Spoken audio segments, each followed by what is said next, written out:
하나님은 영이시니 예배하는 자가 신령과 진정으로 예배할지니라. 아멘.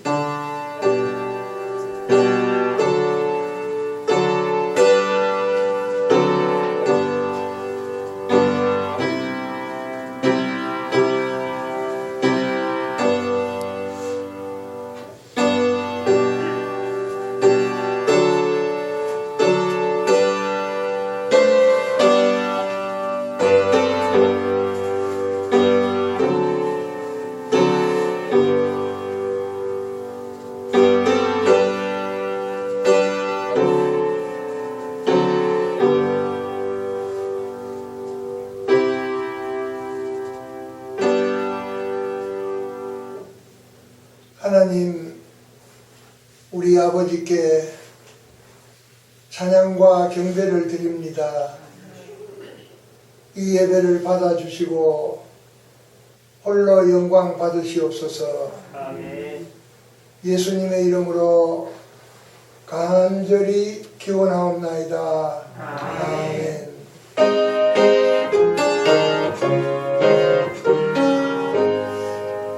만복의 근원 하나님 온 백성 찬송 드리고 저 천사여 찬송하세 찬송 성물 성자 성령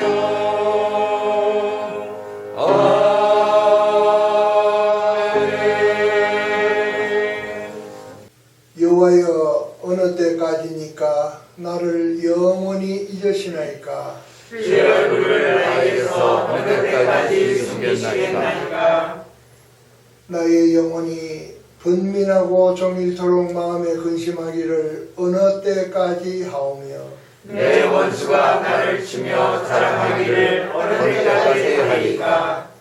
여호와 내 하나님이여, 나를 생각하사 응답하시고 나의 눈을 밝히소서. 두렵건대 내가 사망의 잠을 잘까 하오며 두렵건대 나의 원수가 이르기를 내가 그를 이겼다 할까 하오며 내가 흔들 때에 나의 대적들이 기뻐할까 하나이다.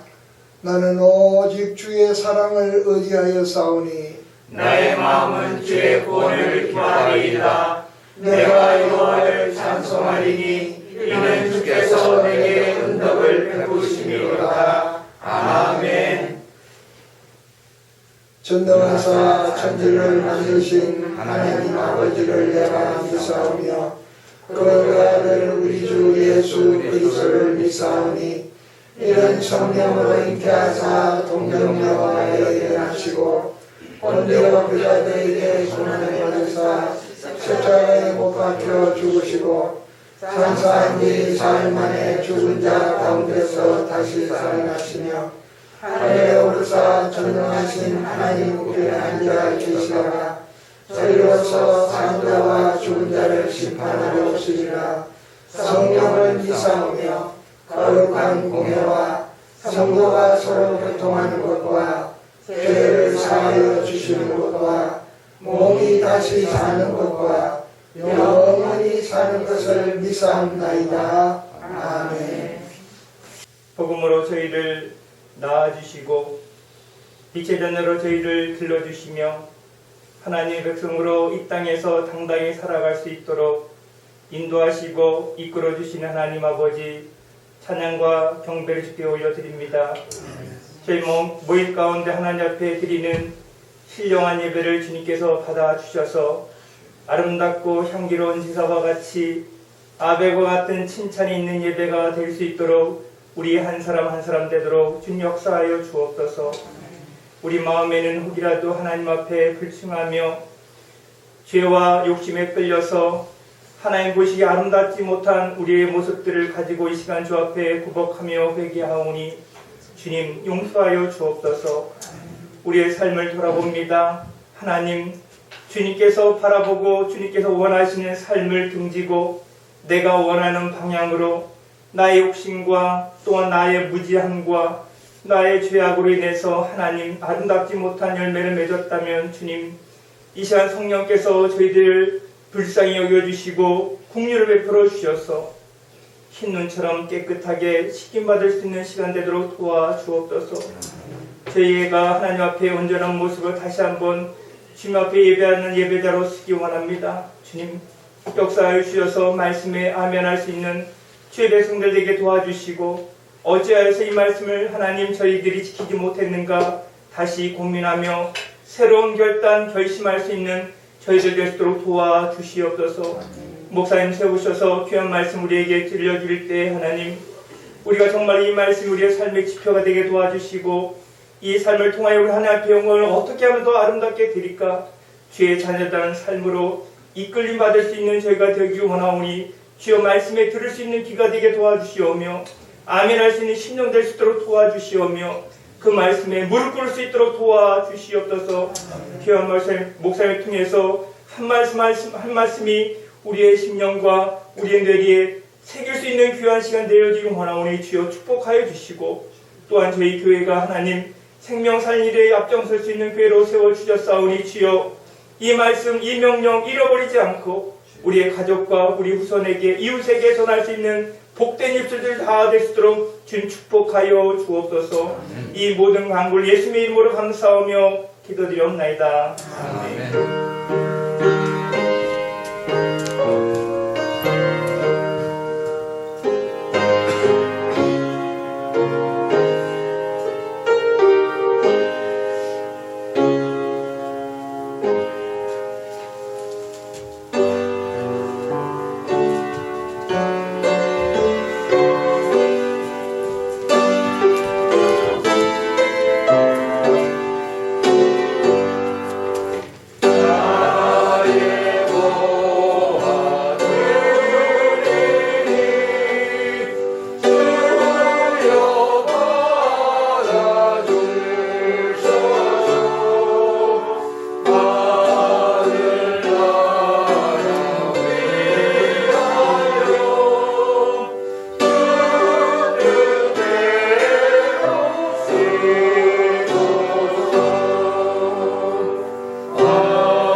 오늘도 감사합니다. 우리의 발걸음 주님의 전으로 인도하시고 하나님 앞에 예배하며 귀한 예물 정성껏 준비해서 주님께 드렸습니다. 주님 받아주셔서 감사합니다. 사랑하는 성도들의 삶 속에서 하나님의 영광이 드러나게 하시고 저희들의 삶이 이 세상 모든 사람들에게 큰 역사가 되게 하여 주시옵소서. 우리의 행동 하나하나, 말 한마디 한마디를 통해서 그리스도의 복음이 증거되게 하여 주옵시고 세상 사는 동안 물질 때문에 어려움 당하지 않도록 하나님께서 복을 더하여 주옵시며 가정의 평안과 허락하신 자녀들이 잘 되어 하나님께 영광이 되게 하여 주옵소서. 우리들 결실하는 좋은 땅으로 살게 하소서. 하나님 아버지께 칭찬 듣는 복된 생을 살아가게 하옵소서. 감사하고 예수님의 이름으로 축복하며 기도하옵나이다. 아멘. 오늘 우리에게 주시는 하나님의 말씀, 베드로전서 1장 1절에서 5절까지 봉독해 드립니다. 예수 그리스도의 사도 베드로는 본도, 갈라디아, 갑바도기아, 아시아와 비두니아에 흩어진 나그네 곧 하나님 아버지의 미리 아심을 따라 성령이 거룩하게 하심으로 순종함과 예수 그리스도의 피 뿌림을 얻기 위하여 택하심을 받은 자들에게 편지하노니 은혜와 평강이 너에게 더욱 많을지어다. 우리 주 예수 그리스도의 아버지 하나님을 찬송하리로다. 그의 많으신 긍휼대로 예수 그리스도를 죽은 자 가운데서 부활하게 하심으로 말미암아 우리를 거듭나게 하사 산 소망이 있게 하시며 썩지 않고 더럽지 않고 쇠하지 아니하는 유업을 있게 하시나니 곧 너희를 위하여 하늘에 간직하신 것이라. 너희는 말세에 나타내기로 예비하신 구원을 얻기 위하여 믿음으로 말미암아 하나님의 능력으로 보하심을 받았느니라. 아멘. 오늘은 베드로전서 1장 1절에서 5절까지 봉독해 주신 말씀에 의해서 사도 베드로에게 배운다. 첫 번째로 말씀을 드리려고 합니다. 이번 주일부터 성경에 나오는 사도, 선지자, 그리고 일반 성도들을 통해서 우리에게 전해준 말씀을 통해서 듣고 배우며 행동하는 삶의 요령을 터득하려고 합니다. 오늘은 예수님의 12 제자 중에서 첫 번째 이름을 올린 사도 베드로를 만나보려고 합니다. 그분이 우리에게 무엇을 가르쳐 주려고 하는가. 그래서 베드로 1장 1절에서 5절을 본문 말씀으로 정하고 이 말씀 속에 물론 베드로 전서를 전체적으로 다 볼 수는 없지만은 사도들이 기록한 서신들의 그 첫 장, 그게 매우 중요합니다.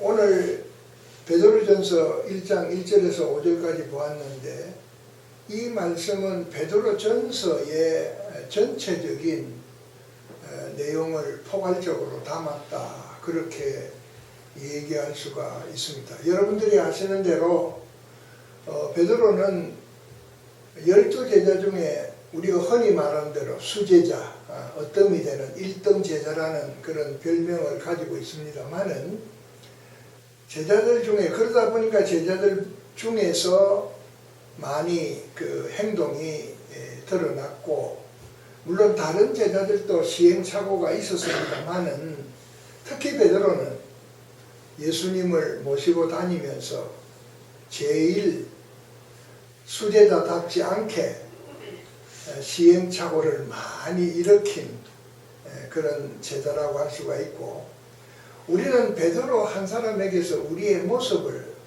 다 거울처럼 본다는 점에서 친근합니다. 우리가 자랑할 것이 없지만은 나도 별 수 없이 베드로와 같고, 그리고 도마와 같고, 그리고 가룟 유다와 같은 그런 일련의 성격들을 가지고 있지 않는가, 그렇게 생각을 해봅니다. 베드로는 베드로전서 1장을 시작하면서 예수 그리스도의 사도 베드로는, 이렇게 베드로는 제자 시절에 시행착오를 많이 일으켰지만은 여기에서는 당당히 예수 그리스도의 사도 베드로는 이렇게 얘기를 하고 있습니다. 1장 1절의 말씀이 참 의미가 깊습니다. 예수 그리스도의 사도 베드로는 본도, 갈라디아, 갑바도기아, 아시아, 비두니아, 이 지역들이 여러분 유대 지도를 보시면요 전부 다 이방 나라들입니다. 왜 베드로가 이 지역을 얘기를 했을까? 본도, 갈라디아, 갑바도기아, 아시아와 비두니아, 보면 지도를 보면 저 위쪽으로, 사마리아 저 위쪽으로 그렇게 널려 있는 지역인데, 우리가 아는 대로 이때만 하더라도 예수 그리스도를 믿는 사람들에게 박해가 굉장히 심했습니다. 그래서 유대교에서 개종한 사람이나 제자들이 거기에 유대 땅에 머물러 있을 수가 없어요. 너무 박해가 심해서. 그래서 다 흩어진 거예요. 본도, 갈라디아, 갑바도기아, 아시아, 비두니아로 다 흩어져서 힘들게 어렵게 살았는데, 사도 베드로가 이 베드로 전후서를 기록하는 주요 목적이 바로 여기에 있습니다. 흩어진 나그네라고 하는 것입니다. 흔히 우리가 말하는 디아스포라스라고 하는 이 나그네들, 그런 의미에서 보면 베드로가 하는 얘기는 너나 나나 다 나그네다. 나그네라고 하는데 일단은 초점을 맞춥니다. 우리가 다 나그네잖아요. 그래서 오늘 흩어진 나그네에게 사도 베드로가 이 말씀을 전하면서 우리에게 뭔가 심어주려고 하는 중요한 내용들이 있는데, 이걸 우리가 좀 배워야 되겠다라고 하는 것입니다. 첫째로 베드로전서 1장 2절에 보면 곧 하나님 아버지의 미리 아심을 따라 성령이 거룩하게 하심으로 순종함과 예수 그리스도의 피뿌림을 얻기 위하여 택하심을 받은 자들에게 편지하노니 은혜와 평강이 너희에게 있을지어다. 여기에서 중요한 한마디가 나옵니다. 그게 뭡니까? 하나님 아버지의 미리 아심을 따라. 지난주 장로님 말씀 가운데서도 하나님께서 우리를 선택하셨다, 미리 아시고, 이 베드로가 우리에게 가르쳐 주고자 하는 첫 번째 그 메시지가 바로 이것입니다. 아버지께서 미리 아셨다. 누구를? 흩어져 사는, 비록 존재도 없는, 별 볼 일도 없는 우리들을 세상 사람들은 다 몰라주어도 하나님은 미리 아시고 계셨다. 우리를 아신다는 거예요. 베드로 전서를 시작하면서 흩어진 나그네에게 전하는 희망의 메시지 첫 번째가 이제 말씀드린 대로 아버지 하나님께서 미리 아셨다. 지금 아신 게 아니고 벌써 알고 계셨다, 그런 말이에요. 너희들이 태어날 것, 너희들이 나를 위해서 고난을 당할 것, 너희들이 나를 위해서 핍박을 당하고 죽임을 당할 것, 그리고 앞으로 어떻게 될 것, 이 모든 것을 하나님께서 아신다고 하는 것입니다. 그래서 이 말씀으로 베드로는 그 시대를 사는 모든 흩어진 나그네, 예수 그리스도를 구주로 영접하고 사는 그들을 격려하고 위로하고 싶었던 것입니다. 그런데 우리가 여기에서 하나 중요하게 알아야 될 것이 있습니다. 우리는 결과만 가지고 생각할 때가 많습니다. 아, 하나님 우리를 미리 아셨대. 할렐루야, 참 감사하다, 아멘. 그러는데 하나님께서 어떠한 과정을 통해서 우리를 미리 아시기로 작정을 하셨는지, 그 저변에 깔려있는 중요한 이유를 우리가 알아서 정말 그 마음속에, 우리 마음속에 그 진리가 자리 잡도록 해야 된다, 그 말이에요. 그냥 우리는 하나님께서 우리를 미리 아시고 선택하셨대, 그로서 끝이 아니라는 거죠. 성경에 보면 성령이 거룩하게 하심과 순종함과 그리스도의 피 흘리심으로, 이것이 바로 하나님께서 우리를 미리 아심에 대한 밑바닥에 깔려있는 중요한 진리라고 하는 겁니다. 성령이 거룩하게 하심으로 순종함과 그리스도의 피 흘리심으로, 이게 무슨 얘기입니까? 예수 그리스도께서 이 세상에 오셔서 하신 사역의 전부입니다. 예수 그리스도께서는 오시면서부터도 성령의 인도하심을 받으셨고, 그리고 하나님의 말씀에 순종하셨고, 그리고 하나님 말씀대로 십자가에서 피 흘리셨다. 예수 그리스도께서 이 세상에 오셔서 하나님 말씀대로 순종하심으로 십자가에서 피를 흘리신 이것이 하나님께서 우리를 미리 아시는 증거가 된다, 그런 얘기예요. 그렇다고 하면 하나님이 우리를 미리 아셨다고 하는데 무조건 할렐루야 기뻐할 것이 아니라, 이런 역사를 하기 위해서 하나님께서는 독생자 예수 그리스도를 이 세상에 보내주셔서 피 흘리게 하셨다. 피 흘리게 하셨다. 라고 하는 사실을 우리가 알아야 될 것입니다. 아무튼 하나님께서 우리를 미리 아신다는 거예요.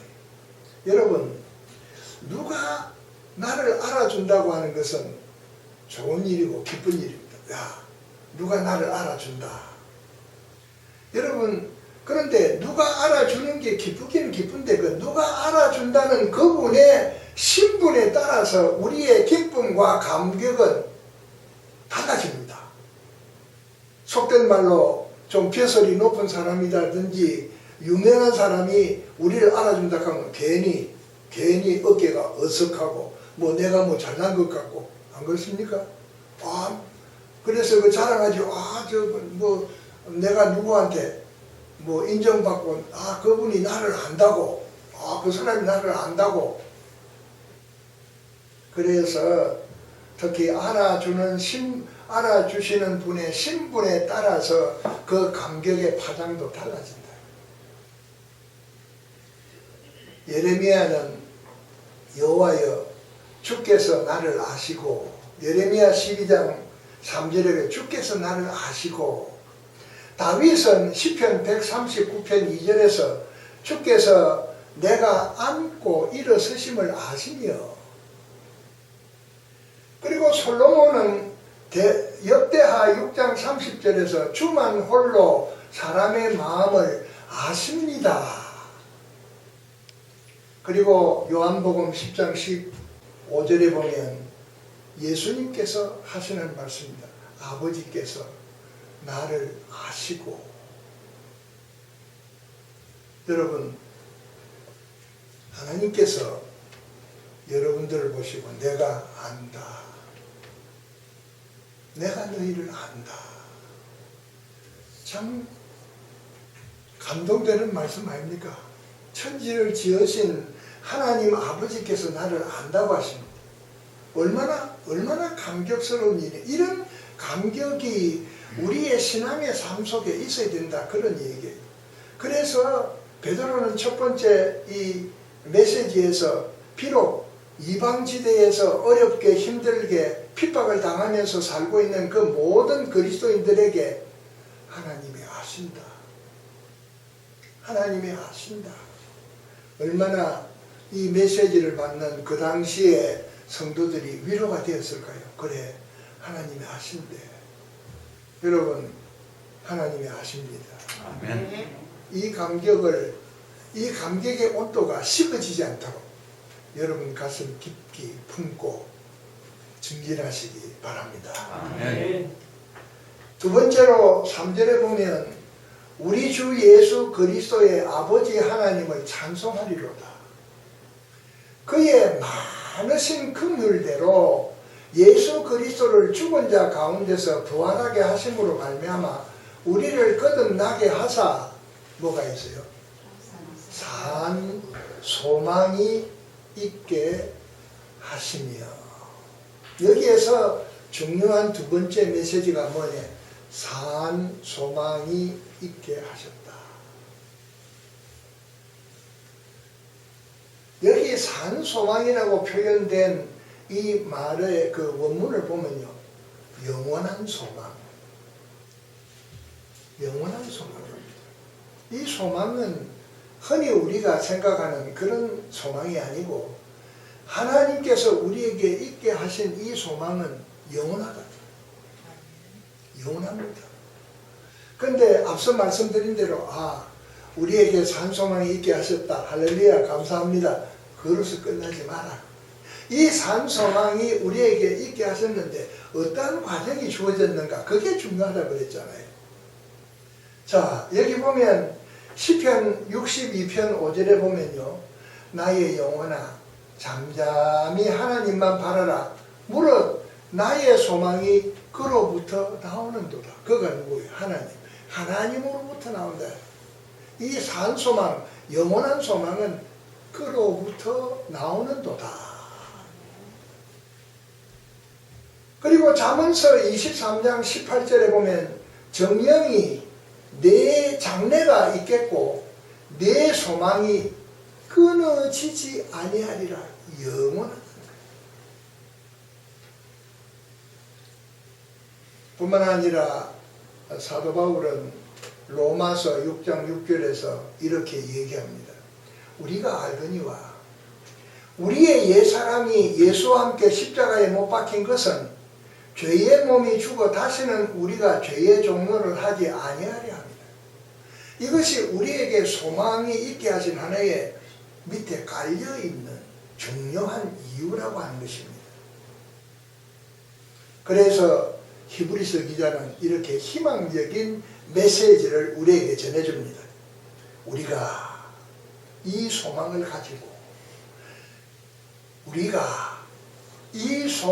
가지고 있는 것은 영혼의 닷 같아서 튼튼하고 견고하다.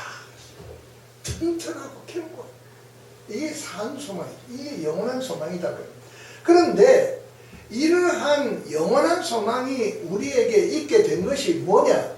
지난날 우리의 비천한 신분을 다시 일깨워주면서 예수 그리스도의 피 흘리심으로 이 귀한 소망이 비롯됐다라고 하는 것을 가르쳐주고자 하는 것입니다. 예수 그리스도의 피 흘리심으로 말미암아 소망이 주어진 것이다. 그건 주어진 게 아니라고 말이에요. 한 분의 고귀한 희생이 있었기 때문에 이런 영원한 소망을 우리가 가질 수 있었다. 좀 더 구체적으로 우리에게 산 소망이 있게 하신 경로를 우리가 본문 말씀에서 찾아봅시다. 뭐요? 그의 많으신 긍휼대로 하나님이 불쌍히 여기셨다. 우리에게 소망을 주시기 위해서 하나님이 우리를 불쌍히 그 많은 긍휼대로 예수 그리스도를 죽은 자 가운데서 부활하게 하심으로 우리를 거듭나게 하사. 예수 그리스도께서 부활하지 아니하셨으면 우리는 아무것도 없습니다. 왜? 계속해서 우리는 죄의 신분으로 죄의 종로를 하면서 멸망의 길로 열심히 달려갈 수밖에 없는 그런 불쌍한 존재에 불과하다, 그런 말입니다. 예수 그리스도의 죽으심과 부활이 없었다면 우리는 소망을 기대할 수도 없고 여전히 죄 아래 있을 수밖에 없다는 것입니다. 그런 거로 우리에게 산 소망이 있게 하신 것은 하나님의 특별하신 은혜, 하나님의 특별하신 은혜. 여러분, 이걸 우리가 마음에 품어야 되는 거예요. 하나님의 그 많으신 긍휼, 우리를 불쌍히 여기시는, 거듭나야 되는 거예요. 우리는 죄로 말미암아, 허물과 죄로 말미암아 죽은 존재들인데 아직 거듭나지 않으면 방법이 없어. 그런데 예수 그리스도의 부활하심으로 말미암아, 예수 그리스도의 부활하심으로 말미암아 우리가 새로운 사람이 돼. 거듭나게 돼. 그래서 우리에게 무엇이 왔다? 산 소망이 있게 됐다. 이런 산 소망, 하나님께서 이렇게 귀한 경로를 통해서 우리에게 주셨으니 이것도 가슴에 품고 이 소망의 열기가 식어지지 않도록 그렇게 정진하시기를 바랍니다. 네. 세 번째로 1장 4절 봅니다. 썩지 않고 더럽지 않고 쇠하지 아니하는, 썩지 않고 더럽지 않고 쇠하지 아니하는. 썩는 것은 세상이요, 더러운 것은 세상이요, 쇠하는 것은 세상적인 것이다. 그렇죠? 그렇다면 이것을 정반대로 썩지 아니한 것은 하나님의 것이요, 더럽지 아니하는 것은 하나님의 것이요, 쇠하지 아니하는 것도 하나님의 것이다. 자, 우리 1장 4절 큰 소리로 한번 다 같이 읽어봅시다. 시작. 썩지 않고 더럽지 않고 쇠하지 아니하는 율법을 입게 하시나니 곧 곧 너희를 위하여 하늘에 간직하신 것이라. 아멘. 이 말씀이 너무 좋습니다. 정말 이 말씀이 너무 좋습니다. 유업이라는 말은 너무 많이 해서 다 아시겠습니다만, 세 번째가 유업을 잊게 하셨다. 잊게는 이었다, 이어진다, continue, 계속된다. 계속되는 겁니다. 이 유업이라는 것은 여러분들이 너무도 잘 알죠. 법적인 용어입니다. 상속, 재산, 유산, 이런 거. 그런 것인데, 말하자면은 우리에게 주어진 상속권자로서 받아야 될 유산. 여러분들이 상속권자가 되거든요. 예수 그리스도로 말미암아 우리가 하늘나라의 상속권자가 됐고, 상속권자로서 여러분들은 받아야 될 유업이 있다. 상속할 재산이 있다. 상속할 재산. 근데 여기 보면 이런 썩지 않고 더럽지 않고 새하지 아니하는 유업을 잊게 하실 뿐만 아니라 그것을 어떻게 하나님께서 하늘에 간직했다, 지켰다. 이 지키다라고 하는 말의 원문을 보면은 보초병이 만약에 사태를 준비해서 아주 눈을 부릅뜨고 보초를 쓰는 거예요. 누가 외부에서 어떤 세력이 침입 못하도록 지킨다. 여기 우리말에는 간직한다 그렇게 번역이 됐습니다만은 원문에서는 지킨다 그런 말, 보호하다, 돌보다, 관찰하다 그런 뜻이 있어요. 그렇다고 하면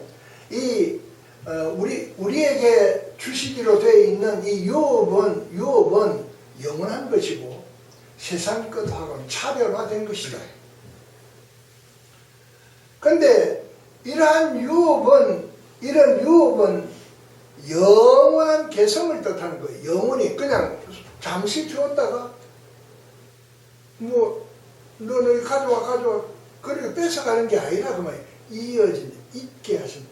잊게.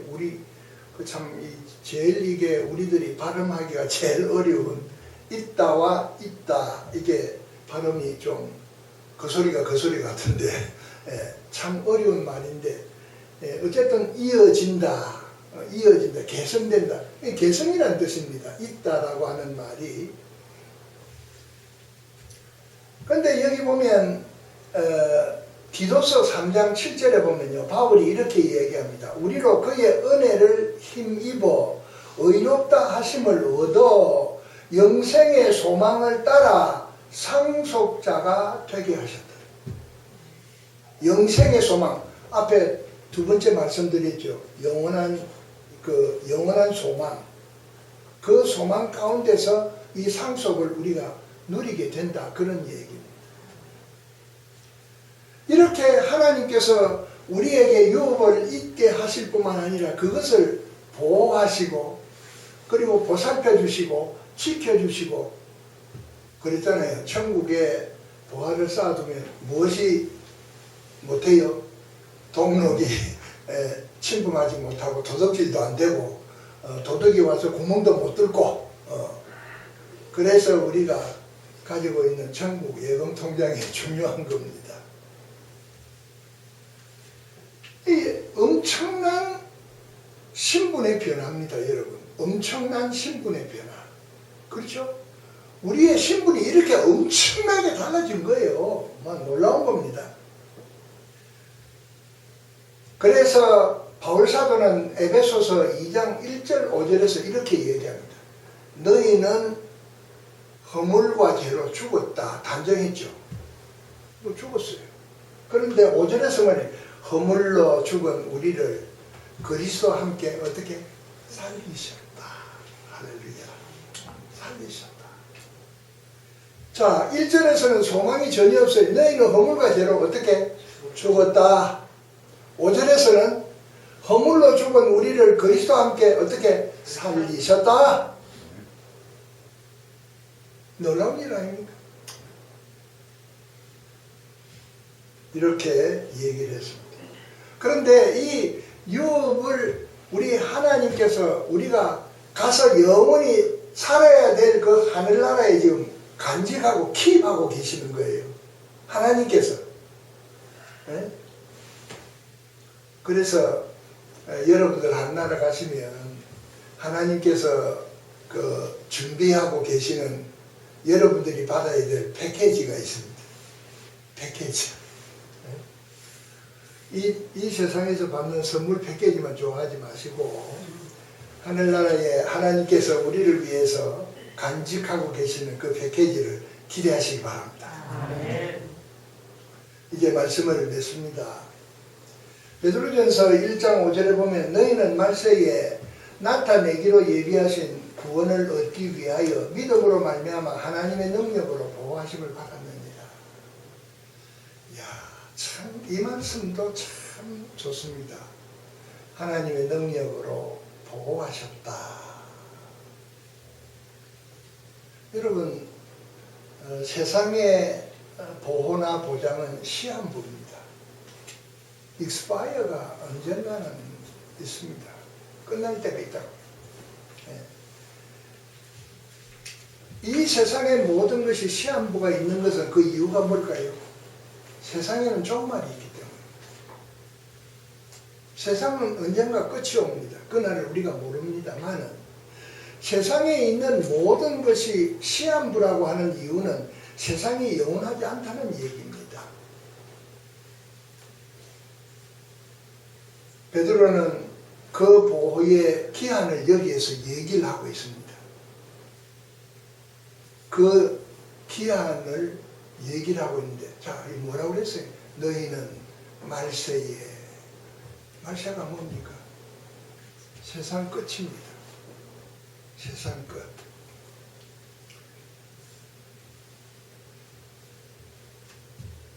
너희는 말세에 나타내기로 예비하신 구원을 얻기 위해서라고 했습니다. 그렇다고 하면 하나님의 능력으로 보호하시는 기간이 언제까지인 거 기억나십니까? 하나님이 우리를 보호하시는 그 기간, 세상 종말까지입니다. 하늘나라에 가서는 더 이상 그게 필요가 없어요. 그 나라 영원하니까. 이 땅 위에서 우리가 세상 종말 때까지 우리가 보호받은 그것을 다 끝나는 거예요. 그래서 베드로가 여기에서 말세에 세상 끝날까지 우리를 그의 능력으로 보호하신다는 거예요. 할렐루야죠. 이게 할렐루야라고. 세상 끝날까지 우리를 보호하신대. 말세에. 그것도 하나님의 능력으로. 하나님의 능력.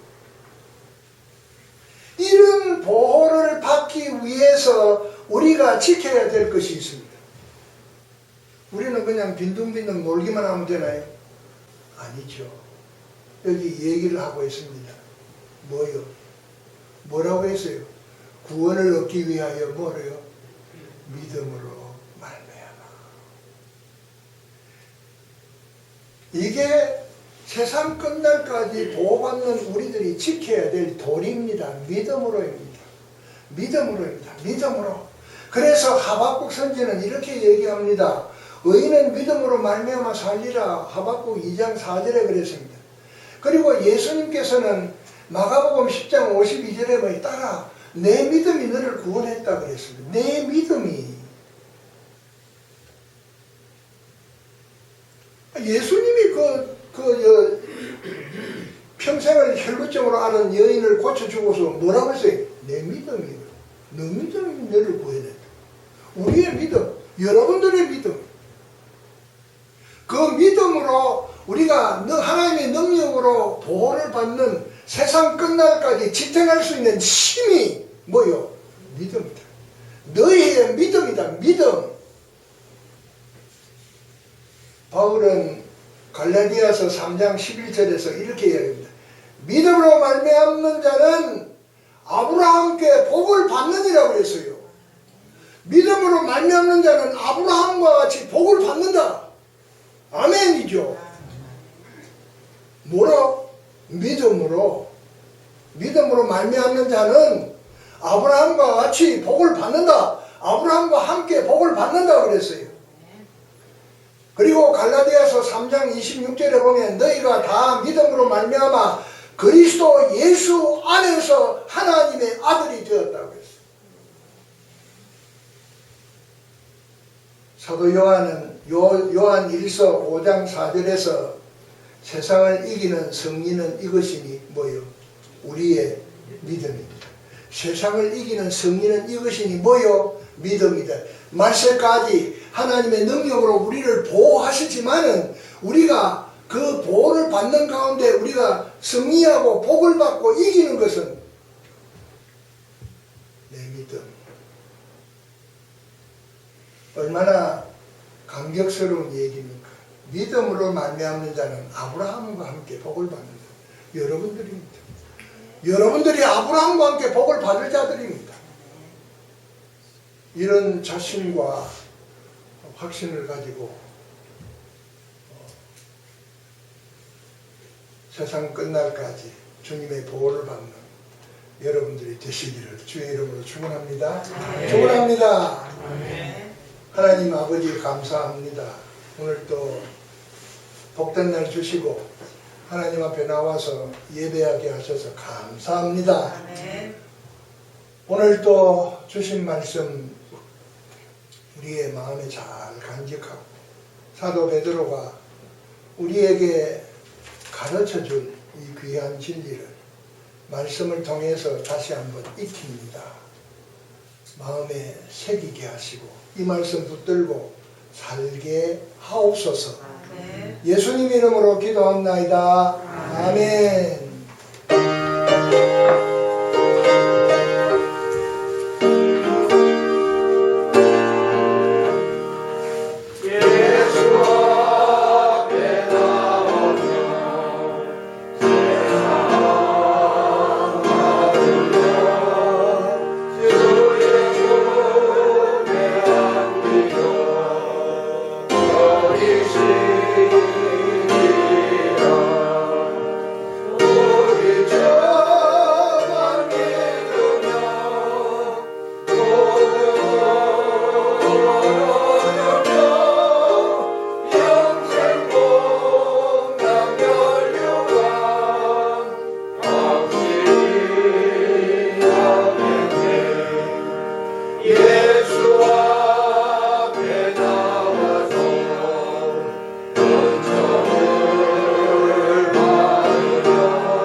지금은 우리 주 예수 그리스도의 은혜와 하나님 우리 아버지의 무한하신 사랑하심과 성령님의